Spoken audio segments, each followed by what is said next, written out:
Hi guys, this is a calculus video. It's Unit 5 points back step 3. And you want to have in front of you, you can do this one at home, but you want to have in front of you your Unit 5 exam part B in front of you, the one that I handed back to you so that you could follow along. And you want to take notes along with this. Also have with you this salmon colored packet, the AP Calculus exam topics to look for part 1. So have that with you as well. So pause the video now and get those things if you don't have them with you. Okay, so, and this is interesting. The guy, when I went to my first AP workshop, not the one over the summer, but the one before that, the year that I started teaching this, the guy who was running the workshop actually wrote this problem for the exam. So you're given this table. Concert tickets went on sale at noon and were sold out within 9 hours. The number of people waiting in line to purchase tickets at time t is modeled by a twice differentiable function L. Twice differentiable function L for t between 0 and 9, including 0 and 9. Values of L of t at various times t are shown in the table above. Okay? So here are the inputs are in the top row, and then the outputs are in the bottom row, their corresponding outputs. Use the data in the table to estimate the rate at which the number of people waiting in line was changing at 5:30 p.m., and then they told you at t equals 5.5. Show the computations that lead to your answer. Indicate units of measure. So we're estimating the rate at which the number of people waiting in line was changing. Okay, so if we knew the rate of change at this exact time, that would be the instantaneous rate of change, that would be the derivative. We don't have a function that we could take the derivative of, we just have to use the table to estimate. So we're going to do the average rate of change. Well, first, actually, I'm going to observe where 5.5 is. Okay, so like 5.5 is like somewhere between here. Okay, so 5.5, somewhere between there. So if 5.5 was like one of the inputs that they were giving me, I would take the average rate of change to the left of it, average rate of change to the right of it, and then average those. That would give me a pretty good estimate for the rate of change. But I don't know the output for 5.5, so I'm just going to do the average rate of change over the interval from 4 to 7. All right, so for part A, I'll just go L of 7 minus L of 4 all over 7 minus 4. Okay, so I'm just doing the average rate of change. And when you do this, so L of 7 is 150, L of 4 is 126, all over 7 minus 4 is 3, and you end up with 8 people per hour. Okay, so an average of 8 people per hour. Now I have in front of me the scoring guidelines, so let's take a look. Right here. So they have written, I actually like this here. They have L prime of 5.5 is approximately, and then they do the average rate of change, 8 people per hour. So you would get 2 points for the estimate 2 points if you had the estimate and the units. So if you just said 8, you would only get 1 point. People per hour is an important part of getting the full points on that section. Okay, now part B. Okay, so part B. Use a trapezoidal sum with 3 subintervals to estimate the average number of people waiting in line during the first 4 hours that tickets were on sale. Okay, so for part B, okay, so the first 4 hours, so we're doing a trapezoidal sum here, and we want the average number of people waiting in line during this time. So this is average value, the average value of a function. This is not a rate of change. They want the average number of people waiting in line. So they want the average value of this function, of the outputs. So you have to know the difference between average rate of change, which we used up here to find the answer for part A, and the average value of a function. Okay, so the average value of a function, so would be, okay, equals 1 over 4 minus 0. Okay, actually, let me refer to this. Okay, so right now I'm pausing to refer to this. Okay, average value of a function and average rate of change of a function. I put them right next to each other because people confuse them a lot. So average value of a function, I am turning to the 13th thing right here. Okay, the average value of f on a closed interval AB is given by this formula right there. So we have to apply that formula. So 1 over b minus a, so 4 minus 0, times the integral from 0 to 4 of L of t. Okay. Now we're going to have to estimate this, and they want us to estimate it using a trapezoidal sum. Okay. So this is equal to 1 over 4. Okay. And then we're going to have the areas of 3 trapezoids in here. Okay, because a trapezoidal sum with 3 subintervals.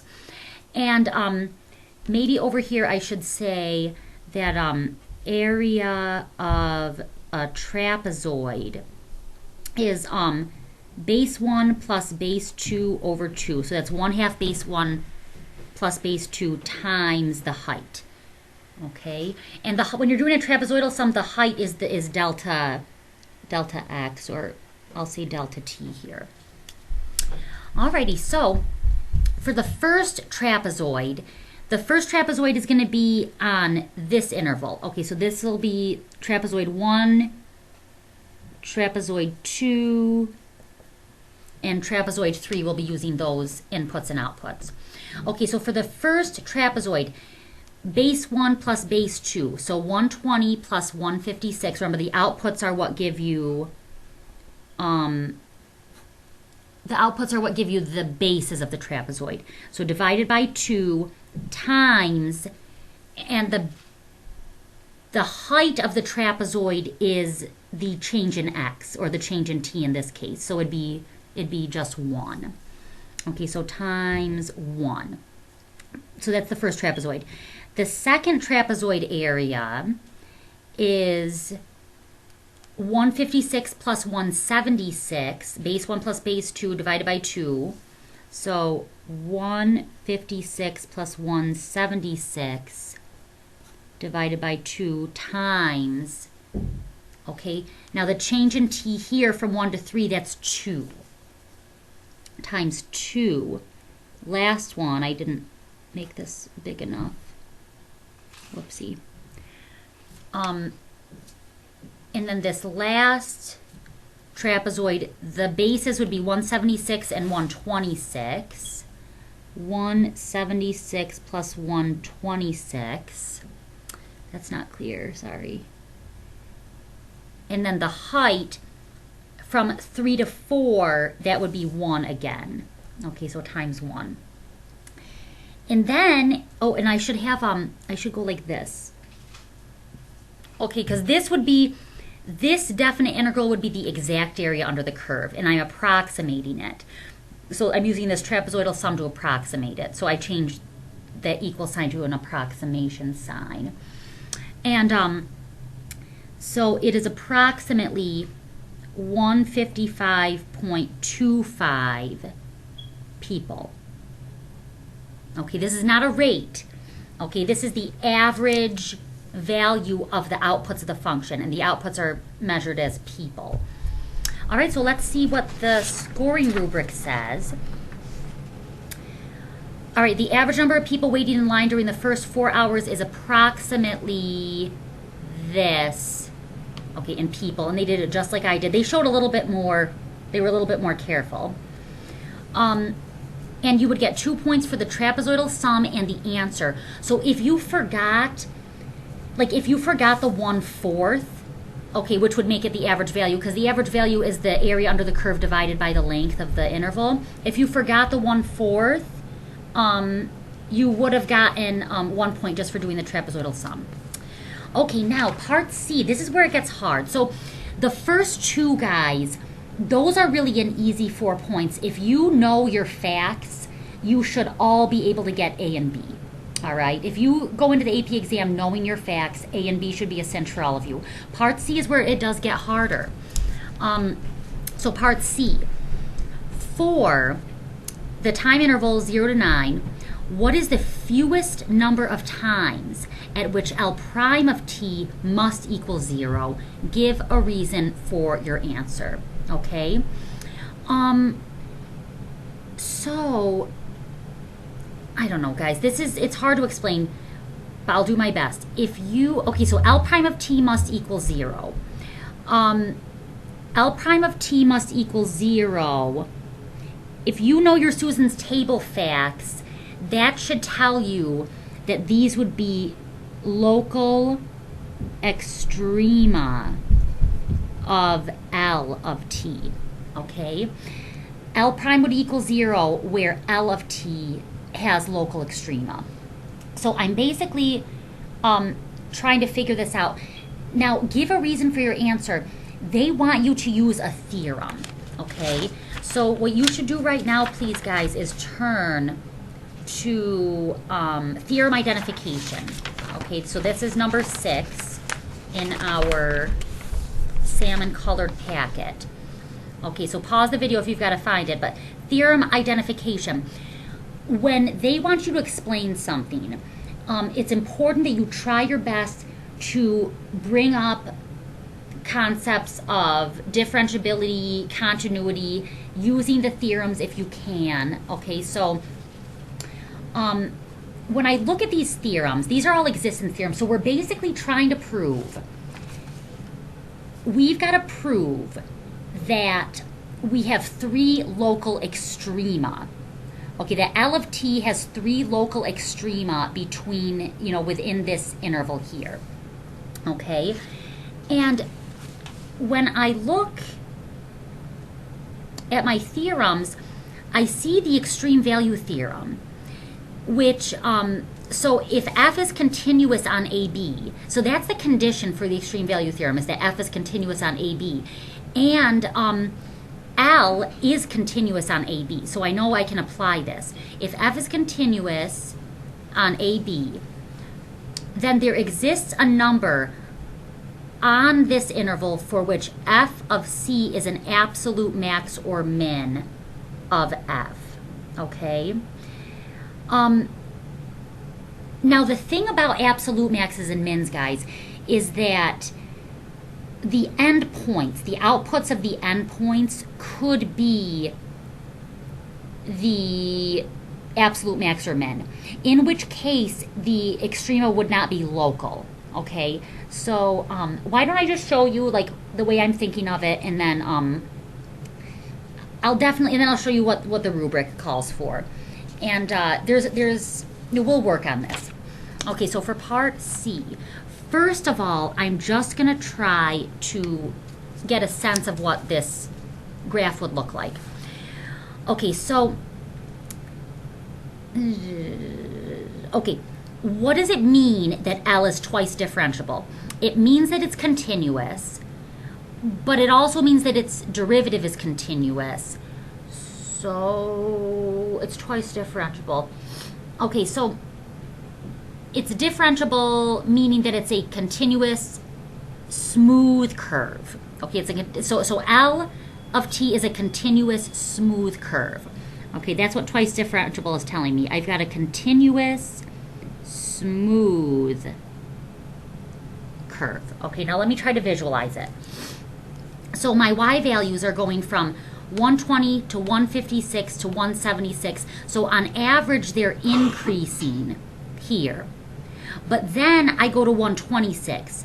So on average on this interval, I'm decreasing. So on average, I'm increasing. On average, I'm decreasing. I'm saying on average because we don't know what's happening between these values. So it could have lots of like ups and downs. But I know on average, I'm increasing. On average, I'm decreasing. On average, I'm increasing. On average, I'm decreasing. So I go from increasing to decreasing to increasing to decreasing. Okay, so I go from increasing to decreasing to increasing to decreasing, right? Increasing to decreasing to increasing to, yeah. Okay, so I already can see that L prime of t has to, I have to have 3 local extrema here. All right. So you already know the answer. You already know L prime of t must equal 0 3 times. So let me just say it. L prime of t equals 0 at least 3 times for 0 less than or equal to t less than or equal to 9. Okay, now I have to explain it. And it's not going to be good enough, guys, to just say, well, it goes from increasing to decreasing to increasing to decreasing. That's not going to be good enough. You're going to have to use the language of calculus to describe it. And by language of calculus, I mean primarily the theorems that we've got. Okay, so let me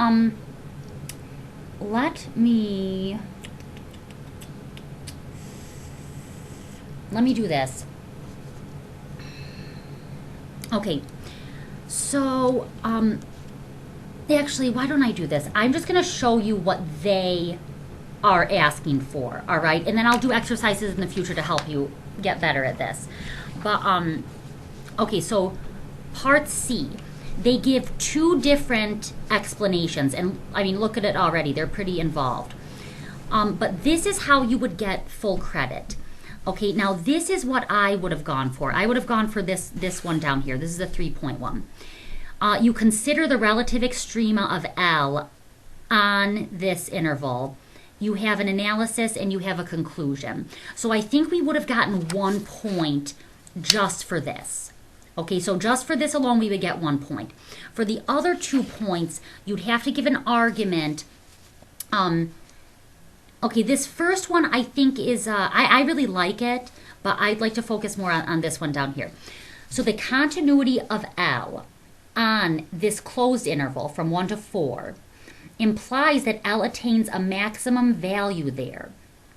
Since L of 3 is greater than L of 1 and L of 3 is greater than L of 4, this maximum occurs on the open interval. Guys, what they're telling you right here is that the endpoints 1 and 4, the maximum could not have been there. Okay? And here they're using the extreme value theorem, basically, which says that there must be a maximum value. This maximum occurs on, so somewhere between there. Similarly, L attains a minimum on 3 to 7 through a similar argument, and a maximum on 4 to 8, not including the endpoints. L is differentiable, so L prime of t equals 0 at each relative extreme point on 0 to 9. Therefore, L prime of t equals 0 for at least 3 values of t in 0 to 9. Guys, we'll work on these proofs more, but that's what you had to do for the 2 points. All right. Okay. Now, for part D, this is totally doable. So actually, I mean, I think that C is doable, guys. If we have more practice getting the full points for it, you could definitely get that 1 point. But A, B, that 1 point on C, and for sure this one we're about to do, D. You guys can all do this. All right, with enough practice and preparation, you absolutely can. Okay, so part D. The rate at which tickets were sold during this time interval is modeled by this rate, tickets per hour. Based on the model, oh, can you even see? Based on the model, how many tickets were sold by 3 p.m. to the nearest whole number? So guys, what they're asking for is the net change in tickets over that time interval. So this is the net change theorem that we're going to want to apply. Net change theorem. If you look in your packet, it's number 15. Okay, so right here. If you want like the total change in something over a certain time interval, you use this theorem, the net change theorem. The net change of F over a closed interval AB is given by this, the integral of its rate. Okay, so they want the net change in ticket sales. So from 0 to 3. So I just go the integral from 0 to 3, and then the rate of change goes inside of here. So 550t e to the negative t over 2 dt. And guys, you just plug that right into your calculator. This is a calculator section, and you get 973 tickets. This is 2 points right here. All right. So this is the answer. There were approximately 973 tickets sold by 3 p.m. Okay. You get 1 point for the integrand and 1 point for the limits and the answer. Okay. So there's that, guys. And I will see you soon. Bye-bye.